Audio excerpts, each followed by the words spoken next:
Worldwide parent coach and conscious educator Sue DeCaro is on a mission to revitalize the joy in parenting. Welcome to Conscious Parents, Thriving Kids, a podcast designed to help parents all over the world create deeper connections with themselves and their children while overcoming life's daily parenting challenges. Listen in if you want to bring more laughter, love, and enjoyment to your home life. Welcome to Conscious Parents, Thriving Kids, a place for all things parenting. I am your host, Sue DeCaro. Today, I am thrilled to introduce my special guest, Devon Kuntzman. Devon is a toddler parenting coach and life design coach on a mission to transform the myth that toddlerhood is terrible. Devon teaches parents that it's possible to embrace the sensitive developmental period and uncover the magic of toddlerhood while overcoming everyday challenges and keeping their sanity. As a coach, Devon empowers parents to transform their frustration, fear, and self-doubt into confidence in their parenting. Welcome, Devon. So happy you have joined me for this incredible episode. Your work in this world is amazing. Thank you so much. I'm so excited to be here today. Well, let's dive right in. Many parents struggle with what to do when a toddler has a tantrum. I'm sure you hear this, and I know I hear this a lot. This is such an important topic for discussion. Can you, in your own words, tell us a little bit about what a tantrum looks like and maybe a few things that cause our toddlers to have tantrums? Yeah. Well, tantrums can have other names, like meltdowns and things like this. And essentially what it is a toddler's or a child's behaviors, like set of behaviors that are expressing what's going on the inside for them. So we may see screaming, yelling, flopping down onto the floor, yelling, biting, crying, kicking. It just depends. Each unique child is different. So each child's tantrum is going to be a little bit different. But essentially, it's a child in a stress response, losing control of their behavior and then having a host of behaviors that I just talked about. And the thing is that this happens a lot in toddlerhood, and almost every parent and caregiver will be faced with a tantrum at some point in time. And the biggest thing that I want to stress is that in the toddler years, tantrums are absolutely a normal part of development. And I think that a lot of times we forget that, especially when toddlers have this kind of bad reputation that they're terrible, and that toddlerhood is terrible. So we tend to forget that actually tantrums are a completely normal part of their development. I couldn't agree with you more. I remember when my daughter was 2, I sent her to, I guess what they call preschool, preschool, and it was called Terrific Twos. Instead of thinking of terrible twos, they called it Terrific Twos. And what a great way to reframe a time of life in a child's life where they're not necessarily able to express those big emotions. And we tend to label them terrible, right? Absolutely, because the thing is that toddlers' brains are going through a rapid stage of development.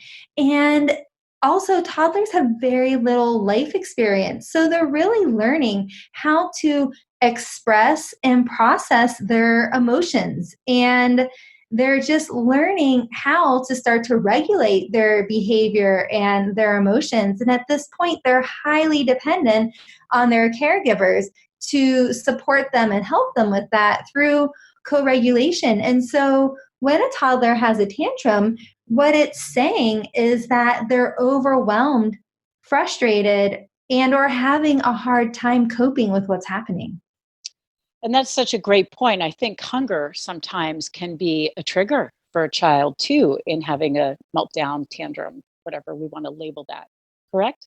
Oh, absolutely. There are so many different tantrum triggers, and they can be immediate needs like hunger, thirst, being tired. It can be a developmental need, like the need to explore for toddlers to explore an experiment and say, like, they're restricted in maybe a high chair or a seatbelt, something in their car seat, and they're restricted, or in a stroller. That can cause a tantrum. It can also just be from life events and their inability to cope with certain changes or things that are happening, like moving to a new house, starting at a preschool, lots having a new sibling. And so there's so many different types of tantrum triggers, and they all lead back to the fact that a toddler's tantrum is actually a form of communication, and they're communicating something happening on the inside,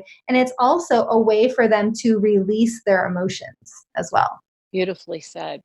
So the parents listening to this episode are probably wondering, wow, what can I do? Because as you and I both know, these types of tantrums, or any type of tantrum, can cause stress in parents. And of course, we want to help parents to create comfort for their child as their child is having a tantrum, and comfort for themselves. So let's talk a little bit about some of the things that parents can do to reduce the stress of what they're seeing and feeling in what's going on with their child.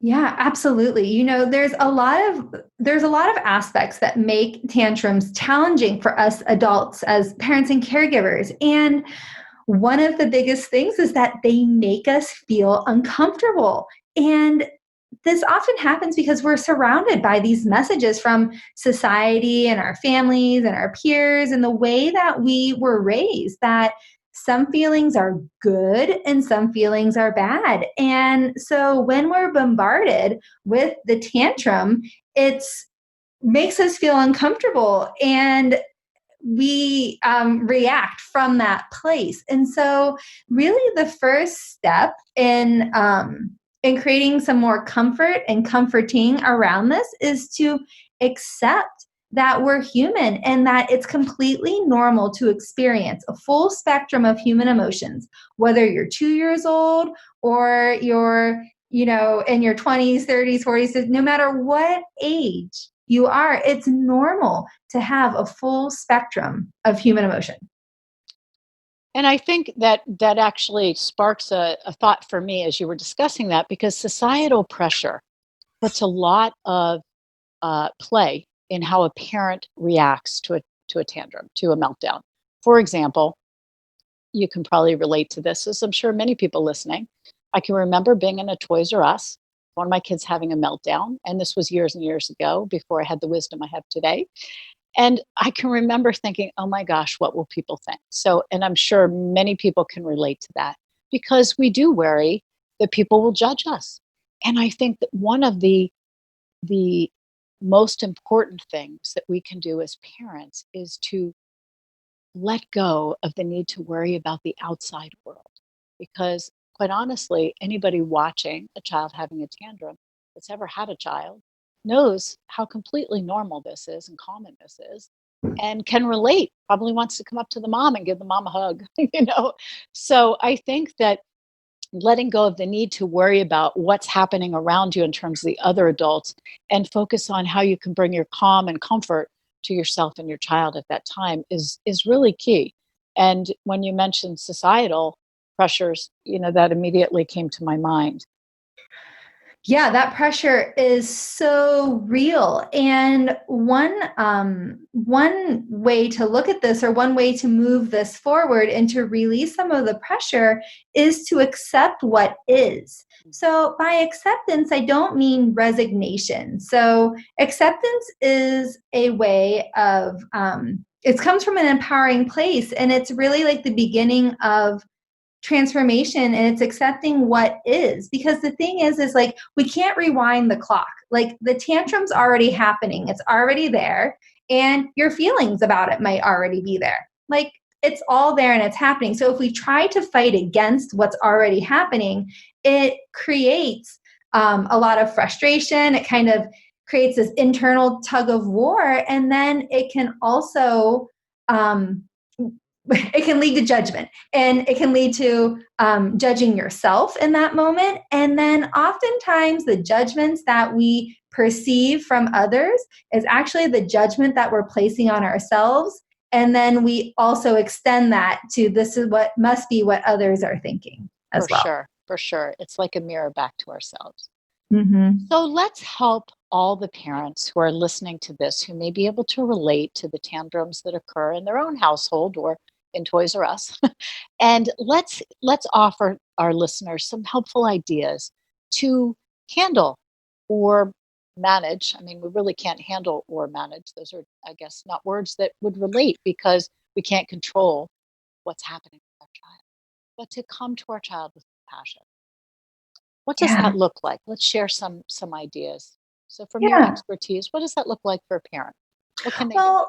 Well, what I like to say in this is to navigate tantrums, because you're right. Like, we can't control them. So actually the first step that I always say for parents, the first step, and I think any type of response as a parent or caregiver, is to make sure your child's safe.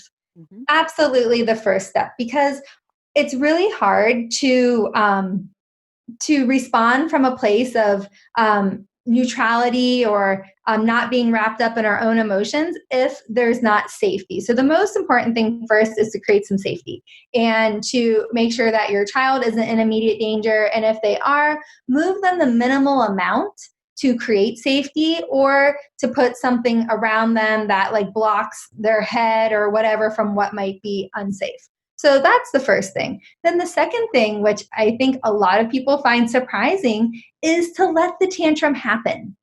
Because if we try to stop it by shutting it down, like trying to shut down the feelings and emotions, or tell them to stop or stop crying, or if we try to cajole and appease them or bribe them to get to stop, it's actually undermining that normal developmental process that toddlers need to go through to really express themselves, have that emotional cleansing, and really move through their feelings. And so those are the first two things that I always recommend.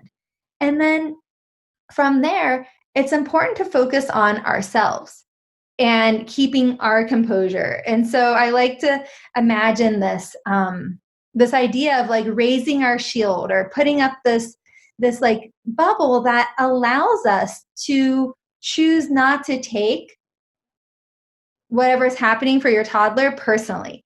Because just as true as like we can't control another person's behavior, we also can't control their feelings. Yes, we can influence them, but we can't control what's happening. So whenever we take it on as our own responsibility, like to make it stop or to make them happy or to make it better, essentially when we come from this fixing place of fixing, it can increase our feelings of frustration and get us off of our emotional equilibrium, because we're essentially trying to do something that's not possible. I think that is such a key element, the personal. Because what we're doing is, if we take it personally, we're not really accepting that our child has feelings that are their feelings, and that's about them. And this is true of any child of any age, not just in a tantrum. But I think you hit on something that really goes for, lifelong lesson or advice or tip, is that anything our child feels is not a personal attack. It's a feeling, it's an emotion. So I love some of the tips that you shared. You said, keep your child safe, stay calm, acknowledge your child's feelings or accept your child's feelings, allow them to have the tantrum, allow it to move through, or allow the child to move through the tantrum, and accept that this is what the child needs at this time, and not take it personally.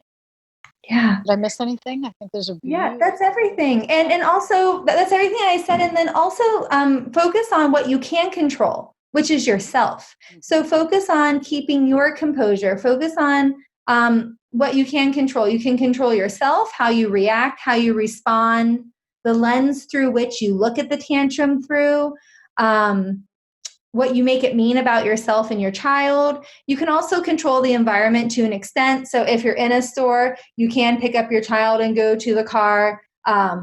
if needed. If you're, somewhere where it's dangerous, you can pick them up and move them somewhere else safer. So you can control the environment to the extent. And then like the last piece of it is really create that space, like that, which we kind of touched on before, which is just create the space for your child to move through these feelings and emotions and get on your child's team and validate what they're feeling. Those are wonderful, wonderful suggestions and ideas for our parents to try. And those that are listening, I think, it's really important that you stay calm because children pick up on our emotional state, our vibration, as I like to call it. And so if you're escalated because your child is escalated, in my opinion, that keeps the child in an escalated state a little longer because they're also feeding from your state too. If you can stay neutral and calm in front of your child and really internally stay neutral and calm. So it's not just an external feeling, it's an internal energy as well. So you know that this too will pass. This is normal, common. I don't like to use the word normal so much. Common. And that children are learning social and emotional skills, and some have a very difficult time sharing whatever is going on. So the tantrum is an expression. So acknowledging their expression in a accepting kind of way is really key. And there's a key mindset shift that goes along with this, which is how you interpret your child's behavior, which is shifting from my child is being bad, my child is being difficult, my child's doing this on purpose, my child's being a brat, shifting these type of judgments and mindset or way of looking at it to my child is having a hard time. My child is overwhelmed. My child isn't able to cope right now. My child needs support. So when we create this mindset shift about what we mean, what we interpret from your child's behavior, that key mindset shift can open up so much possibility and opportunity to really go through all the ways that we talked about and for responding. Because if we don't have that mindset shift, it's going to be really hard to create that space for their feelings and emotions. It's really going to be hard for acceptance. It's really going to be difficult to let the tantrum happen instead of trying to shut it down. So I really think that zooming out and looking at this mindset shift and what is possible from either lens is really what lays the foundation to be able to respond in an effective way to a tantrum. That's a fabulous point. Coming to it with negativity or negative language or negative language about ourselves is not helpful in any way, shape, or form. I think you hit such an important topic and an important skill for parents to learn is to change how we view this. One of the questions that I love to utilize in my work and even now with my grown children, and this works for toddlers, is what does my child need from me right now? So as you watch your child experiencing a tantrum or anything, they're trying to communicate, they don't know what they're trying to say, they're getting frustrated, whatever the case may be, asking yourself, you can ask your child too, but some are not able to share that with you, what does my child need from me right now? They certainly don't need negativity. They certainly don't need us judging ourselves, judging them, worrying about the rest of the world. They need us to just come to them and see what it is we can do to support them in that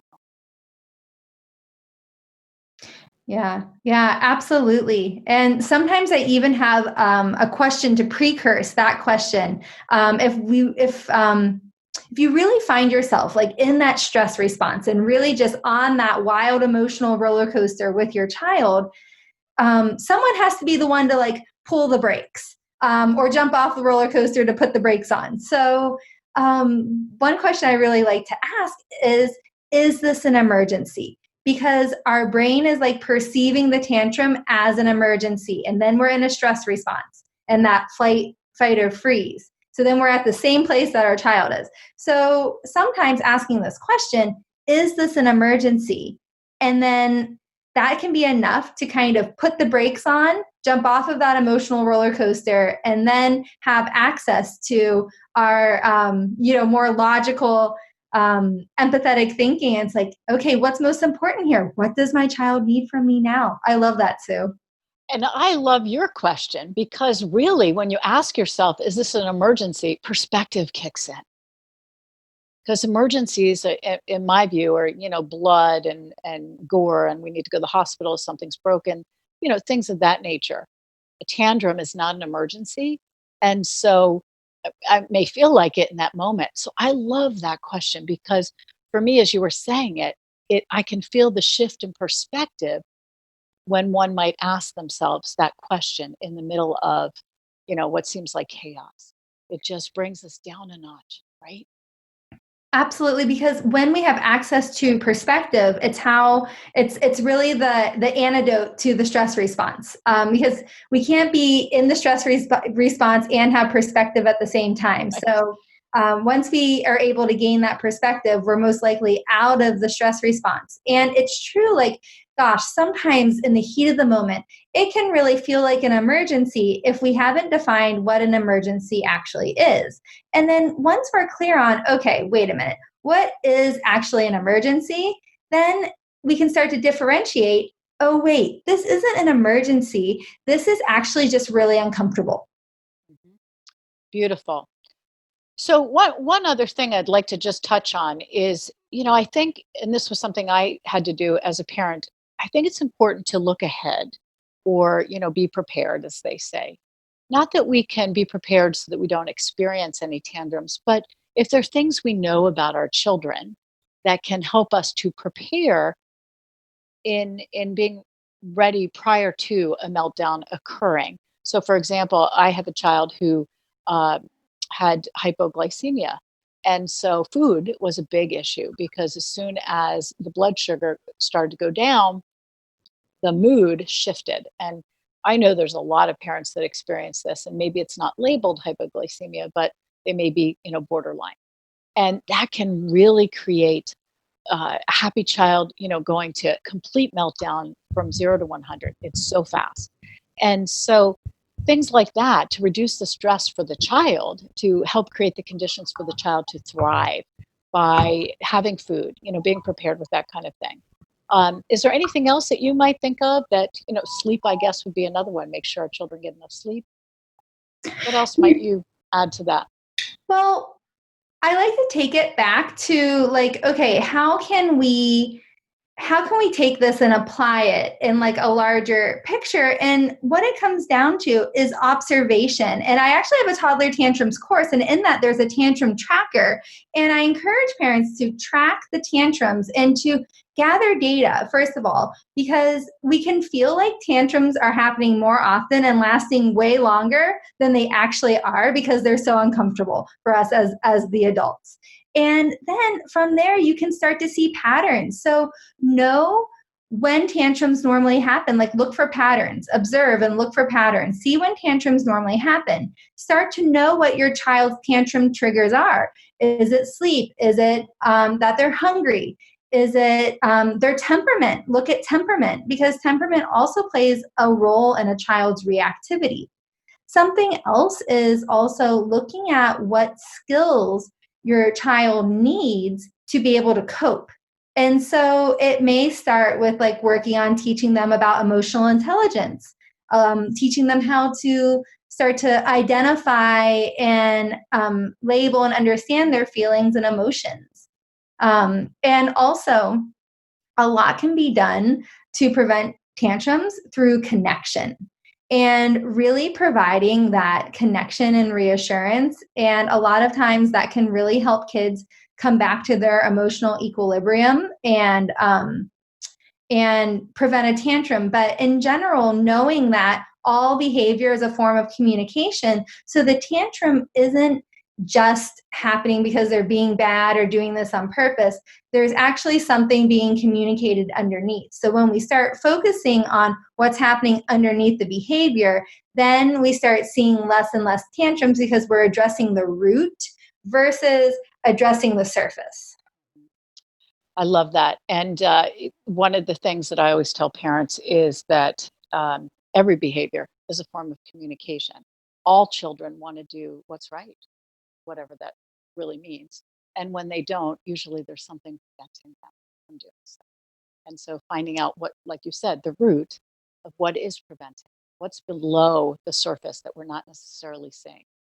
I love the idea of observations. Do an experiment in your own family of observing over a week what happens with your child or your children and their tantrums, their emotions, and your connections too. You can actually observe and kind of incorporate all three of these items, labeling each emotion as it comes up. So you're helping your child identify the emotions that they're experiencing and being able to relate and accept different ways of coping and moving through each emotion.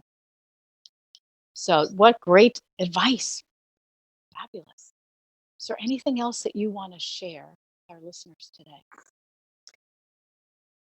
Well, what I would really just love to leave everyone with, actually two different thoughts. The first is that you don't have to fix your toddler or their behavior. They're born whole, as a whole being. So it's not about fixing them or fixing a problem. What it is that they're learning how to navigate this world, and they're looking to the adults and caregivers in their lives to be the loving leader and guide. So you can take on that role of supporting them and teaching them how to meet the expectations, teaching them skills that then support them versus trying to solve a problem or fix them, because there inherently isn't anything wrong with your toddler. And then the second piece of advice that I just love to leave everyone with is that give yourself permission to love yourself and your child just the way you are in this moment. Because that unconditional love, accepting what is and loving anyways, is what truly creates emotional safety and a strong connection and bond that can sail the roughest seas. Wow, beautiful. And we're all whole beings, and we're all trying to bring the very best of ourselves to life each and every day. And I think that word fix, none of us need fixing. But as adults, we're trying to create the conditions for our children to rise based on what that child needs. So it's seeing your children clearly as well. Love that. Wow, powerful. Devon, thank you so much for being part of this episode and sharing your incredible wisdom and knowledge with our listeners today. It's been an honor and a pleasure to have you here. Thank you so much for having me. I'm so passionate about supporting parents and caregivers, and so passionate about the toddler years that it's always a pleasure to talk about tantrums. Where can people find you? You can find out more about my work at transformingtoddlerhood.com. And for daily parenting tips and inspiration, you can visit my Instagram page at Transforming Toddlerhood. Awesome. Devon, thank you so much for joining. And to our listeners, thank you for joining us. Remember, every moment is a new moment for conscious connections. Thanks for listening to Conscious Parents, Thriving Kids. If you like what you heard, the best compliment you can give us is to share this podcast with a friend. And be sure to give us some stars and a favorable review at Apple Podcasts or wherever you listen in.